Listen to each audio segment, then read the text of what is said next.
79वें स्वतंत्रता दिवस के खास मौके पर ऑपरेशन सिंदूर में इस्तेमाल किए गए हथियार और तोप खानों को प्रदर्शित किया गया। इस मौके पर भारतीय सेना ने बताया कि कैसे स्वतंत्रता दिवस से पहले के महीनों में इन उपकरणों का इस्तेमाल आतंकी ठिकानों को ध्वस्त करने और घुसपैठ की कोशिशों को नाकाम करने के लिए सटीकता से किया गया। ऑपरेशन सिंदूर की चर्चा जिस तरह से पूरे विश्व भर में हो रही है, वही आज हम आपको दिखाएंगे कि कौन कौन से वेपन्स जो है ऑपरेशन सिंदूर में इस्तेमाल किए गए थे। ये जो आप मेरे पीछे बोफोर्स देख रहे हैं, इसका इस्तेमाल भी ऑपरेशन सिंदूर में किया गया था। और इससे पहले की अगर हम बात करें, जब करगिल युद्ध हुआ था तो उस समय भी इस तरह के बोफोर्स का इस्तेमाल जो है उस समय किया गया था। ये वजह थी जब दुश्मन के कई सारे चौकियों को निशाना भी बनाया गया, और यही वो वेपन्स है, यही वो आर्टिलरी है जिसका इस्तेमाल जो है ऑपरेशन सिंदूर में किया गया। और खास तौर पर जिस तरह से आज भी हमने 15 अगस्त के मौके पर प्राइम मिनिस्टर नरेंद्र मोदी को सुना कि ऑपरेशन सिंदूर में किस तरह से आतंकी ठिकानों को ध्वस्त किया गया और दुश्मन को ये दिखाया गया कि किस तरह भारत के पास सैन्य शक्ति है और इस सैन्य शक्ति को और मजबूत करने में भारत जो है जुटा हुआ है। फिलहाल खास तस्वीरें हम आपको दिखा रहे हैं ग्राउंड जीरो से कि किस तरह से आज 15 अगस्त के मौके पर घाटी के अलग अलग क्षेत्रों में उन वेपन्स का, उन आर्टिलरीज का जो है शो रखा गया है, जहां पर ये ऑपरेशन सिंदूर में इस्तेमाल भी किए गए थे। और ये वो बोफोर्स है जो कि स्वीडन मेड है। और इसके अलावा अगर हम हाउट्जर की बात करें, यहां से विजय आपको दिखाएंगे, हाउट्जर भी रखा गया है जो कि रशियन मेड है, काफ़ी मदद देता है। और कई सालों से, कई डिकेड से जो है भारत, जब भी कोई दुश्मन मुल्क भारत की तरफ देखता है तो उसके खिलाफ किस तरह की कार्रवाई की जाती है। हालांकि अगर हम पाकिस्तान के साथ युद्ध की बात करें तो कई सारी युद्ध की परिस्थितियां आज तक बनी है, लेकिन पाकिस्तान को मुंह की खानी पड़ी जिस तरह से इन बोफोर्स का इस्तेमाल उस समय किया गया। फिलहाल खास तस्वीरें हम आपको दिखा रहे हैं इंडिया न्यूज पर कि किस तरह से इस बोफोर्स गन का इस्तेमाल ऑपरेशन सिंदूर में किया गया।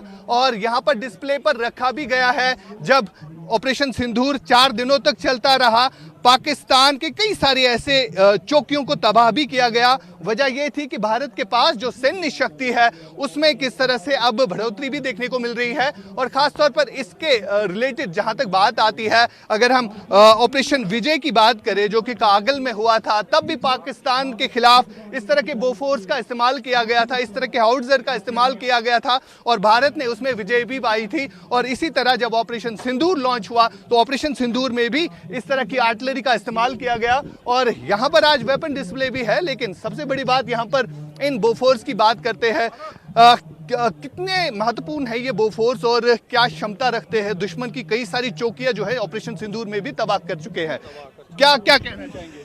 ये बोफोर्स ऐसी है कि जो कारगिल विजेता है, ऑप सिंदूर में भी इसने अपना जलवा अच्छे तरीके से बिखेरा हुआ है। 360 डिग्री घूम के दुश्मनों को तबाह करने की क्षमता रखती है। इसमें ऑटो लोडिंग है, ये सेल्फ प्रोपेल्ड है, अपनी मर्जी से घंटे में 7 किलोमीटर चलती है।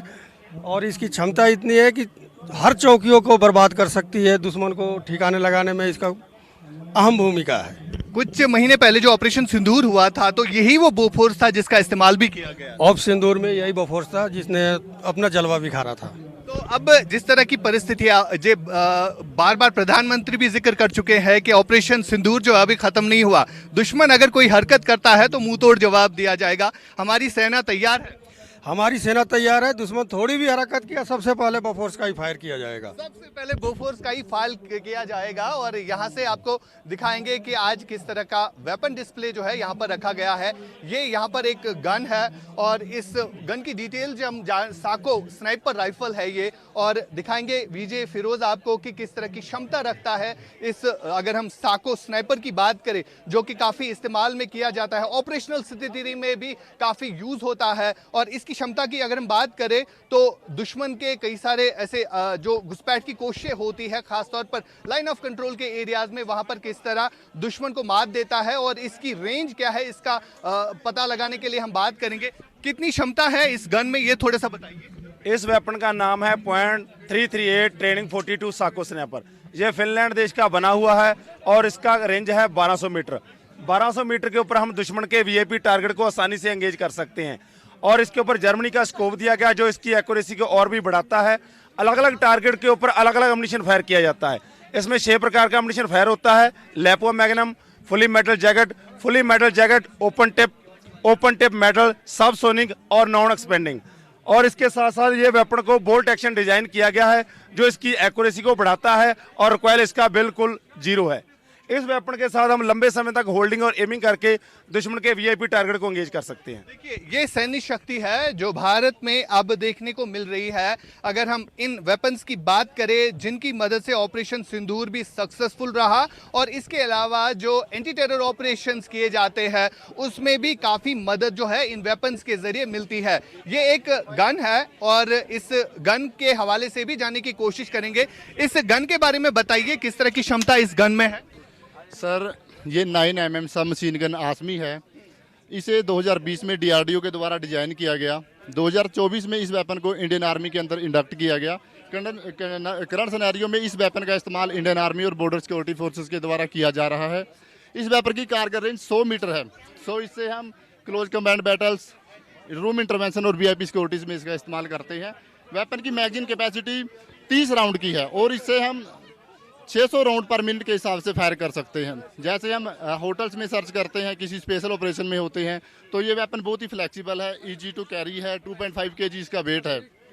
2.5 कम इसका वजन है और कैरी करने भी आसानी होती है। यहाँ पर डिस्प्ले रखा गया है जहाँ पर स्थानीय लोगों को दिखाने की कोशिश की जाती है कि किस तरह से भारत के ये जवान जो है आधुनिक हथियारों से लेस होते हैं और जब भी ऑपरेशनल परिस्थिति होती है तो किस समय इसको इस्तेमाल भी किया जाता है। ये एक और आप दूरबीन वाला गन देखेंगे और इस गन की क्षमता क्या है इसके बारे में भी हम जानने की कोशिश करेंगे।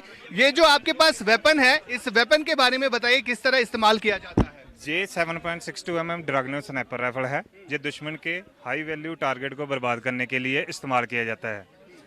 ये हमारी इंडियन आर्मी में 1990 में मऊ में इसका कोर्स चलाया गया था। इसके साथ एक टेलीस्कोप साइड PSO-1 दी गई है जिससे हम 1300 मीटर तक टारगेट को आसानी से एंगेज कर सकते हैं। इसके साथ 5 मैगजीन आते हैं। एक मैगजीन में 10 राउंड भरे जाते हैं। बिल्कुल, यहाँ पर हम आपको स्वदेशी वेपन भी दिखा रहे हैं, लेकिन भारत में बना हुआ AK-203 आज आपको दिखाते हैं जो कि AK सीरीज का वेपन है और इसमें किस तरह की क्षमता है। 2021 में ही इसको जो है इंडियन आर्मी में इंडक्ट किया गया था और काफ़ी क्षमता भी ये गन जो है रखता है। आप मुझे इस AK की बात बताइए, कितना महत्वपूर्ण है और ऑपरेशनल स्थिति में कितना कारगर है?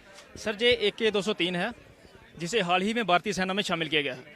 यह भारत और रशिया द्वारा मिलकर बनाया गया है। ये फिलहाल भारत में बन रहा है। तो ये एक सेमी ऑटोमेटिक और ऑटोमेटिक वेपन है। इससे अगर हम लगातार फायर करेंगे तो 1 मिनट में 700 राउंड फायर कर सकते हैं। इसका कुल वजन है 3.6 kg। इसका ऑपरेटिंग प्रिंसिपल है गैस ऑपरेटेड रोटेटिंग बोल्ट। यह बहुत ही अच्छा हथियार है और AK-47 का पूरे तरीके से मुकाबला कर रहा है। इसके साथ 5 मैगजीन अथराइज हैं और एक मैगजीन में 30 राउंड बढ़ सकते हैं। ये आप देख सकते हैं जो वेपन डिस्प्ले यहाँ पर भारतीय सेना द्वारा रखा गया है। इस वेपन डिस्प्ले के जरिए कहने की बात यह है कि किस तरह ये वेपन जो है काम करते हैं, खासतौर पर ऑपरेशनल परिस्थिति में। और एक और आप बैरलर वाला ये AGS-30 जो है यहाँ पर रखा गया है डिस्प्ले के लिए और इसकी क्षमता भी जानने की कोशिश करेंगे कब ये इस्तेमाल किया जाता है और ख़ासतौर पर लाइन ऑफ कंट्रोल में जो एक्टिविटी इस समय देखने को मिल रही है, घुसपैठ की कोशिश की जा रही है, तो उस घुसपैठ की कोशिश को रोकने के लिए कितना मदद भी देता है। ये AGS है, ये रशिया का बना हुआ है और इंडिया में इसको 1980 में लाया गया था और इसका वजन तकरीबन 17 kg है और इसकी मार मैक्सिमम 1750 मीटर है और इसमें 30 ग्रेनेड भरे जाते हैं। 30 ग्रेनेड भरे जाते हैं इसमें जी। यहाँ से आपको दिखा रहे हैं हम कि किस तरह भारतीय सेना में आधुनिक हथियार जो है वो रखे गए हैं और यही वजह है जो फौज है उनमें किस तरह की हिम्मत आ जाती है। और सबसे बड़ी बात यहाँ पर ये है, ये एक और MMG गन है 7.62 mm। इस गन की खासियत जानने की कोशिश करेंगे और जब ऑपरेशंस होते हैं उस समय किस तरह इस्तेमाल किया जाता है। इस गन के बारे में बताइए। इस गन का नाम 7.62 mm मीडियम मशीन गन है। इससे हम 1800 मीटर तक दुश्मन को एंगेज कर सकते हैं। इसका इस्तेमाल दुश्मन की पैदल सेना के साथ साथ दुश्मन के हवाई जहाज और हेप्टर के ऊपर किया जाता है।